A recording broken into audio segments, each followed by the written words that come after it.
What is up, party people? It's me, Party Guy, and today I'm talking about the future of the WWE now that John Cena has just defeated Cody Rhodes at WrestleMania 41 and claimed his 17th world title. Unfortunately, throughout this video, I will have to use WWE 2K25 gameplay because the last time I attempted to make a video talking about the WWE and heel John Cena, it just got blocked and copyrighted, and I couldn't even post it because no one could see it. So just stand by me as I talk about what I think the potential lies for the future. Typically, I'm the kind of guy that sees something and I'm always like, yeah, that was good. Like, I'm not ever one to be like, oh, that was trash or oh, that was terrible, unless it was really bad.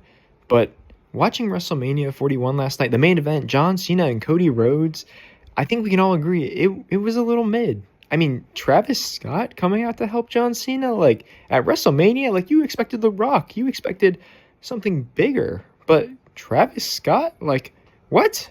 It just seems kind of random. And I've been seeing a lot of comments on social media platforms too, saying how it was terrible and how it was all hype for nothing, how this whole John Cena heel arc was like for nothing. But there's some stuff that I don't think people realize.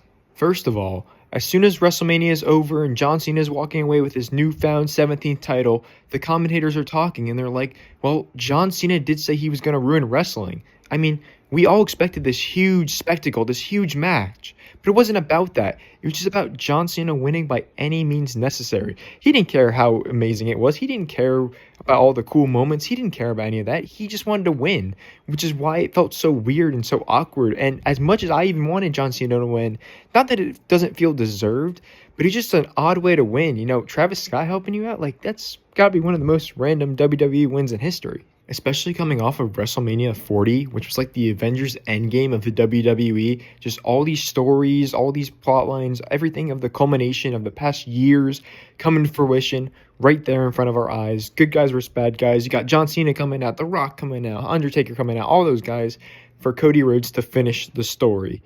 Yet, WrestleMania 41, ironically, feels like an unfinished story.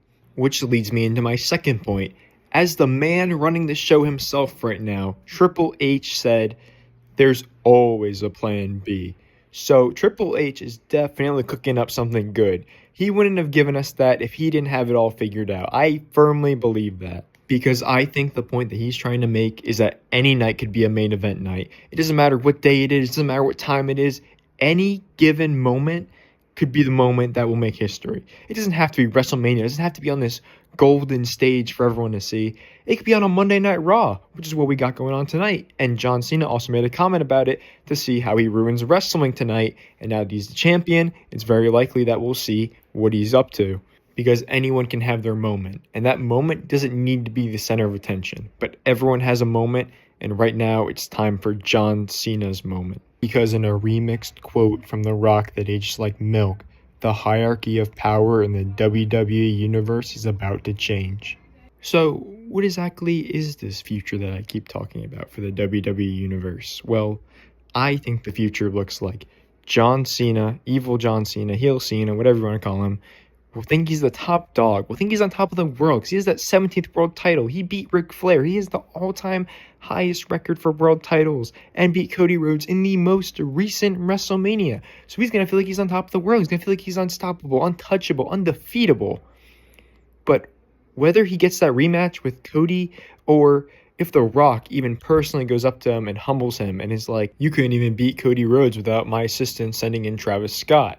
And that causes a wedge between John Cena and The Rock is trying to establish that John Cena still is nothing, that he gave his soul to The Rock. The Rock is the top dog. He's really the one in charge. He's just pulling the strings on John Cena right now. Or, as I also just stated, John Cena and Cody Rhodes will have a rematch relatively soon, where Cody Rhodes will end up winning, whether it's just a basic one-on-one match, or if The Rock tries to send in, like, Travis Scott once again, but this time, like, everyone's got their eyes on it more, like everyone's locked in more, so it's not as quote-unquote rigged for John Cena to win. And then Cody Rhodes wins, and then, like I said, the whole talk will happen where The Rock's like, oh, you're nothing, you couldn't beat him, and then John Cena will be like, oh yeah, well, watch me, I can do it again. And they'll face off in a third match, one last time, at SummerSlam. For anyone that doesn't know, SummerSlam 2025 is John Cena's last ever event before he officially retires as a WWE superstar. And it only makes sense to have him retire as a hero. Why are we going to have him retire as a villain, which he's been for, like, what, 3, 4, and it'll be like 5 or 6 months by then. Yeah, it doesn't make sense to retire him as this bad guy, this heel Cena. That's not how we want to remember him.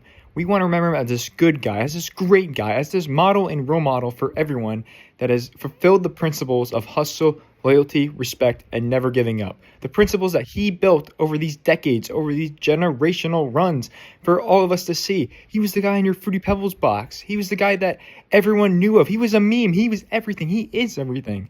So why are we going to have him retire as a bad guy when we can have him retire as one of the GOATs? As even stated last night with the commentators, one of the GOATs, if not the GOAT of wrestling, is John Cena. He's everywhere. He will always be everywhere, which is ironic because we can't even see him.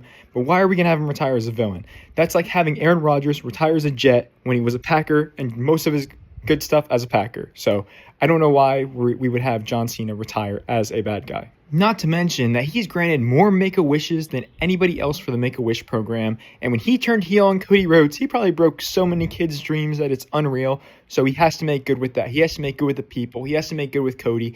He has so much making up to do in so little time. So I think it's all going to come to a head at SummerSlam 2025. At SummerSlam 2025, I believe it's going to be John Cena and Cody Rhodes in a one-on-one match where about halfway through, give or take, The Rock will come out himself in his final boss gear with the belt he normally whips Cody Rhodes with, which is a wild statement, and he'll either straight up go for John Cena at the start or go for Cody Rhodes, but either way, he's going to antagonize John Cena at the same time and tell him that he's incompetent and that he's a failure and all these other things, that he knew he couldn't beat Cody Rhodes without his help.